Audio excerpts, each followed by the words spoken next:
మిర్యాలగూడ ప్రజలకు ఇబ్బంది కలగకుండా డంపింగ్ యార్డ్ ఏర్పాటు చేసి బయో మైనింగ్ పద్ధతి ద్వారా డంపింగ్ యార్డ్ శుద్ధి చేస్తాం. మున్సిపల్ కమిషనర్ యూసఫ్ అలీ దాదాపు రోజుకు 50 ఎంటీఎస్ చెత్త సేకరిస్తున్నాం.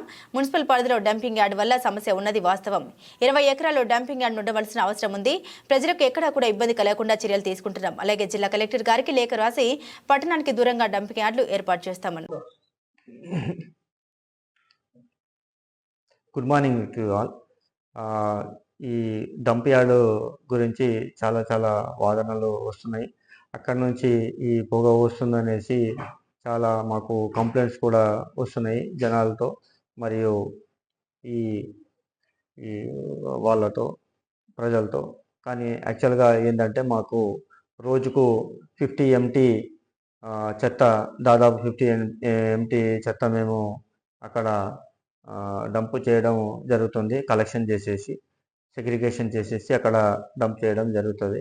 మాకు అదొకటే డంప్ యార్డ్ ఉంది. అది 6 ఎకరస్, దాదాపు 6 ఎకరమ్స్లో ఉన్నది. కానీ అది చాలా చిన్నదైనందువలన ఏమైందంటే గత ఒక 10-15 ఇయర్స్ నుంచి అక్కడే మేము డంప్ చేయడం వలన, చాలా చిన్నగా ఉండడం వలన అది అక్కడ పొగ రావడం జరుగుతుంది. కానీ మేము ఈ 10-15 డేస్ నుంచి డైలీ రెగ్యులర్గా వాటర్ దానిలో చేసేసి ఒక 75% మేము కంట్రోల్ చేయగలిగినాము.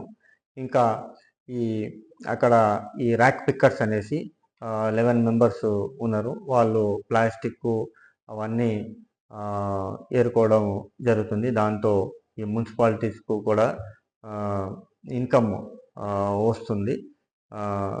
అయితే ఈ బయోమైనింగ్ చేద్దామనేసి 1 మంత్ బ్యాక్ గవర్నమెంట్ నుంచి వచ్చారు. కానీ అప్పుడు వర్షం పడుతుంది. ఆ వర్షం వలన, ఆ వర్షంలో తడిగా ఉన్నటువంటి దానిలో వాళ్ళు చేయలేకపోతారని చెప్పారు. ఆ డిసెంబర్ మంత్లో మేము స్టార్ట్ చేస్తామని చెప్పారు.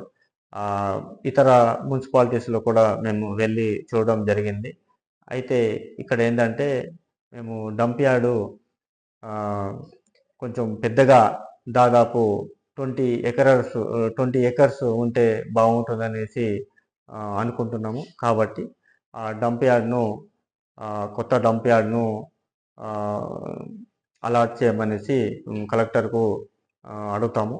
అడిగిన తర్వాత అది ఊరి బయట ఉంటే మనకు ఈ ఆరోగ్యకరంగా మనం ఉంటాము.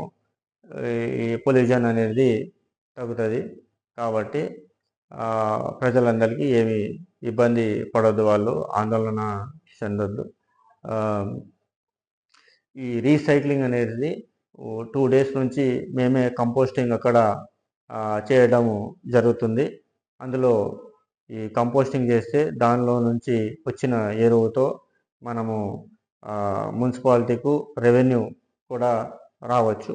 కాబట్టి మేము అందులో ఆ వర్క్స్లో ఉన్నాము.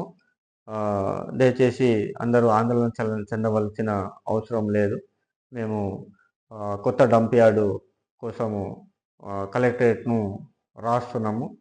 అక్కడ అలాట్ కాగానే ఈ డంప్ యార్డ్ను, ఆ కొత్త డంప్ యార్డ్ సుమారు 20 ఎకర్స్ ఉంటే మనకు బాగుంటుంది అనేసి మా యొక్క భావన. Thank you.